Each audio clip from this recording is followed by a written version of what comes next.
Greetings friends, it's me Wayman. I'm out here still on the lake and it's a pretty nice day, and I decided to pop off a few outdoor videos for those who say, Wayman, do some outdoor videos. So this is a little bit of commentary on Genesis 15. This also, as we said in the previous video, is by the J text, according to the documentary hypothesis, 950 BCE. This concerns the promise to Abraham, and there's a few interesting things in here that I want to go over. Mainly the covenant practice of walking between the divided pieces. Now you say, what's that? Well, we'll get to it. Sometime later, this is Genesis 15. This is out of my JPS Traveling Tanakh. I carry this all over the place. It's great because I can read this on break and whatnot. Sometime later, the word of the Lord came to Abram in a vision. He said, Fear not, Abram. I am a shield to you. Your reward shall be very great.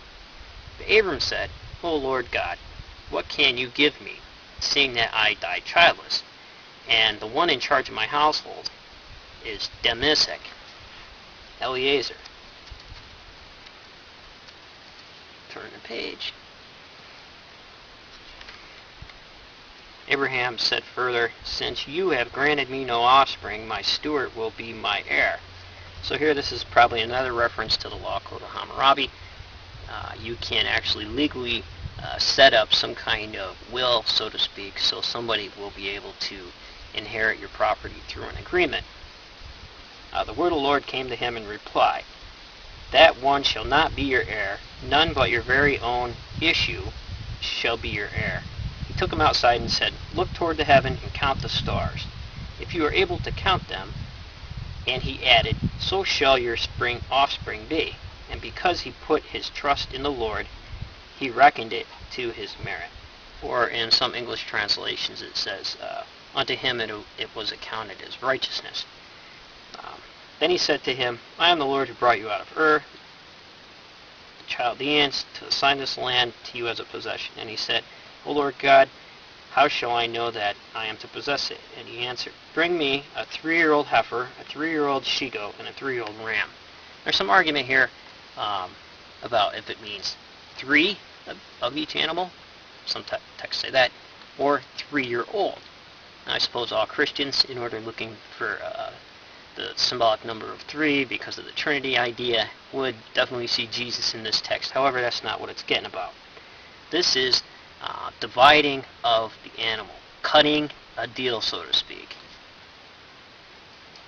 So, a turtle dove and a young bird. He brought all these and cut them into 2 pieces, placing each half opposite the other. But he did not cut up the bird.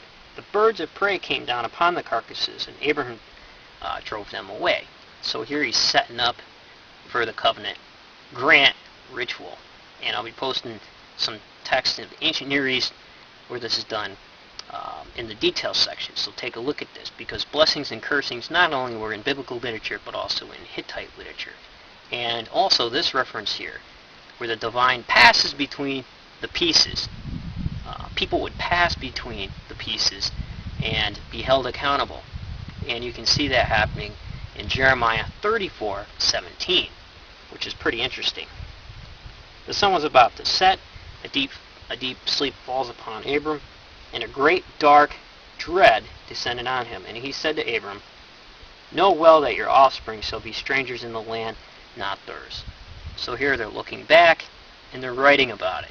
This already happened, according to secular view. This is not, I'm not talking about the theological history of this. This was written as an explanation on how things came to be.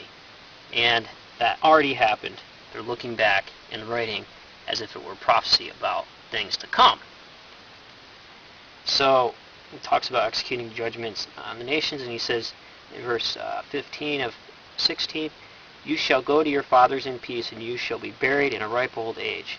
And they shall return here in the 4th generation, for the iniquity of the Amorites is not yet complete.